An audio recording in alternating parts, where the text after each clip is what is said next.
My wife, Emily, works at the same company as me. I'm in sales, and Emily works in human resources. We got close at the company's anniversary party, exchanged contacts, and started dating. I fell for her upbeat personality and her genuine smile. A year into our relationship, I proposed, and she happily said yes.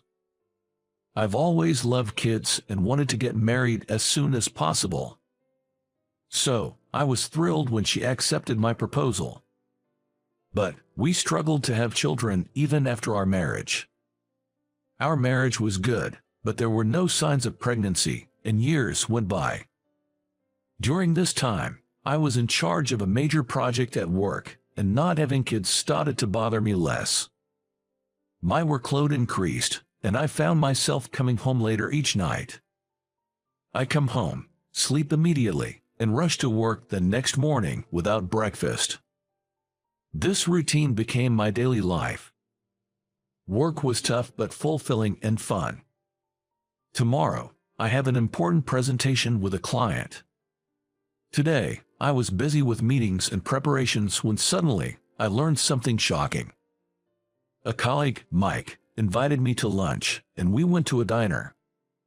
We sat down, ordered 2 lunches, and then he looked troubled and said, "Look at this." He showed me his phone screen. There was a picture of a man and a woman sitting opposite each other at a cafe window. To my disbelief, the woman was Emily. I couldn't believe my eyes. The man was a stranger. Emily was laughing happily. Mike said, "I followed them after spotting them. They later walked into a hotel, arms linked." I can't believe this. When I heard this, my eyes went blank.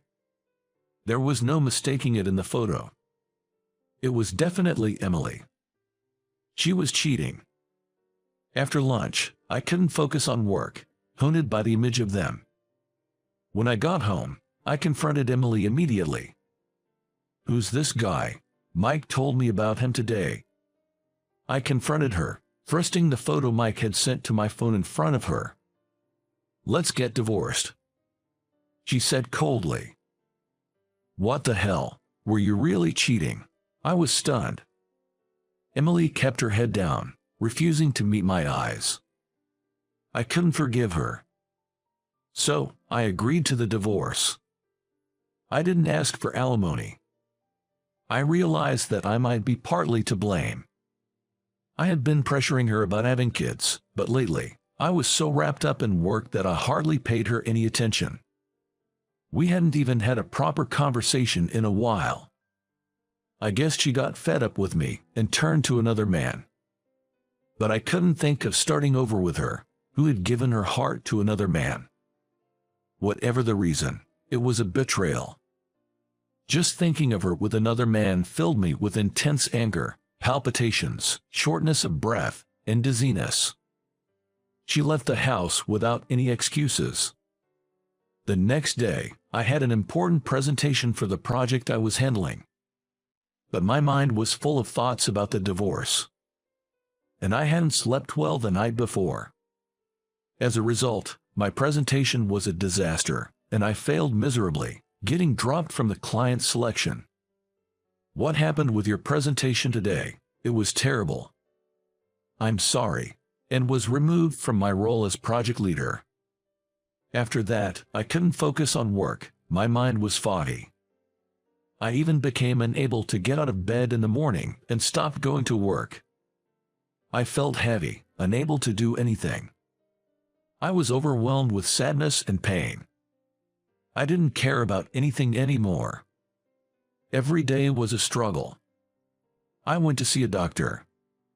The doctor recommended home rest, and I had to take a leave of absence from work. I tried various medications, but nothing worked, and I spent my days feeling unmotivated.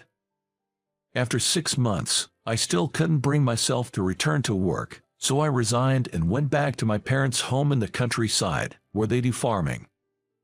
"You need to take it easy and rest up here. You can think about your next job when you're feeling better.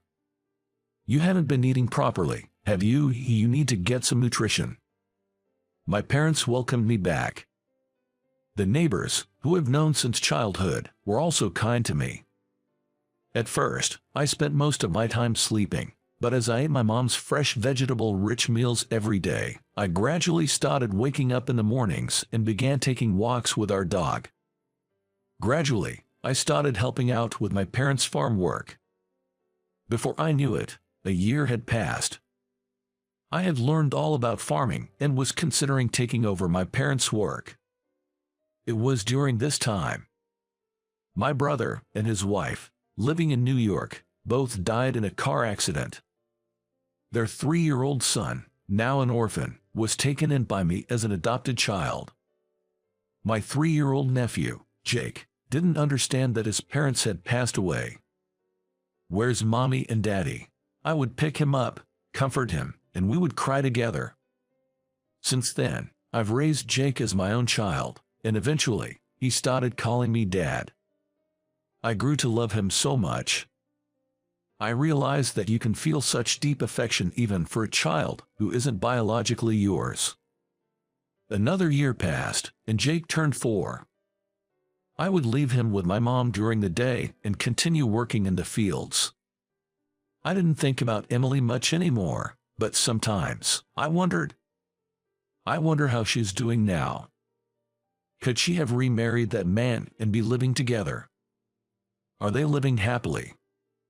One day, our family went on a trip to a resort. In the hallway of the inn, I couldn't believe my eyes.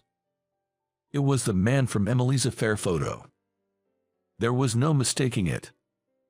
I had seen that photo on my phone countless times. But the man was with a different woman and a little girl, not Emily. What did this mean? Had he and Emily separated? I impulsively asked him, "Hey, where's Emily?" He looked surprised and told the 2 people with him to go ahead to their room before turning to me. "Excuse me, who are you, Emily?" "Oh, you mean Emily Monroe." Monroe was Emily's maiden name. "Jer, weren't you the one who remarried her?" He stared at me and then asked, "Are you Emily's ex-husband?" "Yes, I am." His expression changed suddenly. "Can we talk privately for a moment?" We decided to talk in the inn's lounge. "My name is James. I've known Emily since we were kids. We grew up together like siblings, so there's no romantic relationship between us, and definitely no romantic feelings." He said it emphatically. He insisted that the time he was in the photo with Emily, they had just met by chance and had tea together, but they did not go to a hotel. Was this man telling the truth? Then why did Mike say they went to a hotel? And why didn't Emily deny it? James continued. "Did Mike have any negative feelings towards you?" "Negative feelings? Now that I think about it, he did seem to view me as a rival." "That's right. After I was removed as project leader, it was Mike who took over as the new leader of another project. I later heard he got promoted." Could it be Mike lied about Emily cheating just to bring me down? That was shocking. I had thought of him as a colleague worthy of respect. Then, James added more. "Emily, she can't have children. She was struggling because she couldn't have children with you, and when she went for tests at the hospital, that was the diagnosis, but you wanted children. So, she thought it would be better for you to divorce her and remarry someone else who could make you happy. That day we met after a long time, she was talking about that. So, that's why, even when accused of cheating, she didn't make any excuses and instead initiated the divorce." So that was it. What have I done? I had misunderstood her cheating and unfairly blamed her. Indeed, I had always wanted children. But even if we couldn't have children, my love for Emily didn't change. I wanted her by my side. What's going on? If only we had talked it out properly at that time. If we had, things wouldn't have turned out this way. Emily was consulting me about it afterward. She was thinking about divorcing for your happiness, but even several years after the divorce, she can't move on and is still closed off. James continued. Is she still single then? James nodded in response. He then gave me her contact information. She was living at her parents' house now. Unable to stay still after parting with James, I immediately called Emily. But it didn't connect. Maybe she had blocked my number. I called her home. Then a familiar voice answered the phone. "Hello, this is the Monroes." "Hi, this is David. Is Emily there?" "It's me, Emily." "David." We exchanged words for the first time in years. "Emily, I heard everything from James. I just happened to see him on a trip and talked to him. I'm truly sorry. I was wrong to suspect you of cheating. I didn't realize you were struggling. I am the worst. I want to apologize." My voice trembled. Tears didn't stop. From the other end, I heard Emily sobbing. "I also regret not discussing it with you and acting selfishly. I've been regretting not talking it out with you all this time," she said in a nearly fading voice. "Can we try again, Emily?" I hesitantly asked. "Yes," she nodded while crying. "But there's something different from that time, something I need to tell you." I headed to Emily's parents' house right after returning from the trip. We reunited for the first time in years and embraced each other tightly. I told her about Jake. The next day, I took her to my parents' house and introduced her to Jake. "Hello, Jake." "Hi." She really adored Jake. And he quickly grew fond of her too. I had given up on having children, but to become the mother of such a cute kid, I'm so happy," she said, tearing up. Hearing those words made me happy. The loss of my brother and his wife was still a shock, and the sadness hasn't healed yet. But maybe it was fate that I ended up taking Jake in. I want to raise Jake well, for the sake of my brother and his wife who have gone to heaven," I told her while hugging Emily, who was holding Jake. After that, Emily and I remarried and she moved into my parents' house. My parents welcomed her warmly. Now, we both help with my parents' farming. We're planning to rebuild our current house into a duplex soon. It feels almost like a dream that I had left the company. Speaking of Mike, the one who set me up, I heard he failed miserably in the final phase of a new project, causing great losses for the company, and was demoted afterwards.